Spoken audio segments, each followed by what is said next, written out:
ನೆಲನೆಲ್ಲಿ ಹೆಸರೇ ಸೂಚಿಸುವಂತೆ ನೆಲದಿಂದ 1 ಅಡಿ ಎತ್ತರಕ್ಕೆ ಬೆಳೆಯುವ ಸಸ್ಯವಾಗಿದೆ.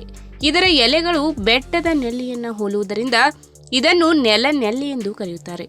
ಇದರ ಎಲೆಗಳು ಒಂದು ರೇಖೆಯಂತೆ ದಂಟಿನ ಅಕ್ಕಪಕ್ಕದಲ್ಲಿ ಸಮಾನಾಂತರವಾಗಿ ಜೋಡಣೆಯಾಗಿದ್ದು ಅದರ ಹಿಂಭಾಗದಲ್ಲಿ ಸಾಸಿವೆ ಗಾತ್ರದ ನೆಲ್ಲಿಕಾಯಿಗಳು ಇರುತ್ತವೆ. ಇದು ಹೆಚ್ಚಾಗಿ ಮಳೆಗಾಲದಲ್ಲಿ ಕಂಡುಬರುವ ಒಂದು ಪುಟ್ಟ ಸಸ್ಯವಾಗಿದೆ. ಇದು ಮೂರ್ತಿ ಚಿಕ್ಕದಾದರೂ ಕೀರ್ತಿ ದೊಡ್ಡದು ಎಂಬಂತೆ ಈ ಚಿಕ್ಕ ಗಿಡವು ಸಾಕಷ್ಟು ಔಷಧೀಯ ಗುಣಗಳನ್ನು ಹೊಂದಿದೆ. ಹಾಗಾದ್ರೆ ಆ ಔಷಧೀಯ ಗುಣಗಳು ಯಾವುವು ಎಂಬುದನ್ನ ಇವತ್ತಿನ ವಿಡಿಯೋ ಮುಖಾಂತರ ತಿಳಿದುಕೊಳ್ಳೋಣ. ಅದಕ್ಕಿಂತ ಮುಂಚೆ ನೀವಿನ್ನು ನನ್ನ ಚಾನಲ್ಗೆ ಸಬ್ಸ್ಕ್ರೈಬ್ ಆಗಿಲ್ಲ ಅಂದ್ರೆ ಪ್ಲೀಸ್ ಸಬ್ಸ್ಕ್ರೈಬ್ ಮಾಡ್ಕೊಳ್ಳಿ, ಹಾಗೆ ಪಕ್ಕದಲ್ಲೇ ಇರುವಂತಹ ಬೆಲ್ ಐಕನ್ ಕ್ಲಿಕ್ ಮಾಡಿ.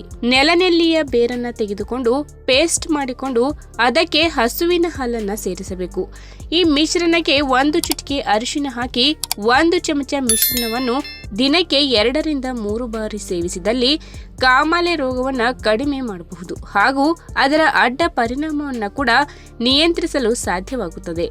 ಇನ್ನು ಭೇದಿ ಉಂಟಾದಲ್ಲಿ ನೆಲನೆಲ್ಲಿಯ ಎಳೆಯ ಕಾಂಡವನ್ನು ಜಜ್ಜಿ ರಸ ತೆಗೆದು ದಿನಕ್ಕೆ 2 ಬಾರಿ ಸೇವಿಸುವುದರಿಂದ ಭೇದಿ ನಿಯಂತ್ರಣಕ್ಕೆ ಬರುತ್ತದೆ. ಅಷ್ಟೇ ಅಲ್ಲದೆ ನೆಲನೆಲ್ಲಿಯ ಗಿಡವನ್ನ ಬೇರು ಸಮೇತವಾಗಿ ಜಜ್ಜಿ ಗಾಯಕ್ಕೆ ಲೇಪಿಸುವುದರಿಂದ ಗಾಯವು ಕೂಡ ಬೇಗ ವಾಸಿಯಾಗುತ್ತದೆ. ಇನ್ನು ಚರ್ಮ ರೋಗಗಳಿಗೆ ನೆಲನೆಲ್ಲಿಯ ಎಲೆಯನ್ನ ಉಪ್ಪಿನೊಂದಿಗೆ ಅರೆದು ಚರ್ಮಕ್ಕೆ ಲೇಪಿಸುವುದರಿಂದ ಚರ್ಮ ರೋಗ ಕಡಿಮೆಯಾಗುತ್ತದೆ. ಜೊತೆಗೆ ಮಾಸಿಕ ಸ್ರಾವದ ಸಮಯದಲ್ಲಿ ಅತಿಯಾದ ರಕ್ತಸ್ರಾವದ ಸಮಸ್ಯೆ ಕಂಡು ಬಂದಲ್ಲಿ ನೆಲನೆಲ್ಲಿಯ ಉಪಯೋಗವು ಸಹಕಾರಿಯಾಗಿದೆ. ಇನ್ನು ನೆಲನೆಲ್ಲಿಯ ಖಾದ್ಯಗಳನ್ನ ಆಹಾರವಾಗಿ ಸೇವಿಸುವುದರಿಂದ ಮತ್ತು ನೆಲನೆಲ್ಲಿಯ ಕಷಾಯ ತಯಾರಿಸಿ ದಿನಕ್ಕೆ 2 ಬಾರಿ ಕುಡಿಯುವುದರಿಂದ ಅತಿಯಾದ ರಕ್ತಸ್ರಾವವನ್ನ ತಡೆಯಬಹುದು. ಅಷ್ಟೇ ಅಲ್ಲದೆ ಈ ನೆಲನೆಲ್ಲಿಯ ಕಷಾಯ ಮಾಡಿ ಕುಡಿಯುವುದರಿಂದ ದೇಹದಲ್ಲಿ ರೋಗ ನಿರೋಧಕ ಶಕ್ತಿ ಹೆಚ್ಚಾಗುತ್ತದೆ.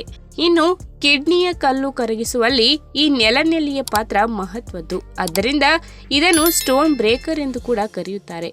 ನೆಲನೆಲ್ಲಿಯ ಜ್ಯೂಸ್ ಮಾಡಿ ಸೇವಿಸುವುದರಿಂದ ಕಿಡ್ನಿಯ ಕಲ್ಲು ನಿಧಾನವಾಗಿ ಕರಗುತ್ತಾ ಬರುತ್ತದೆ.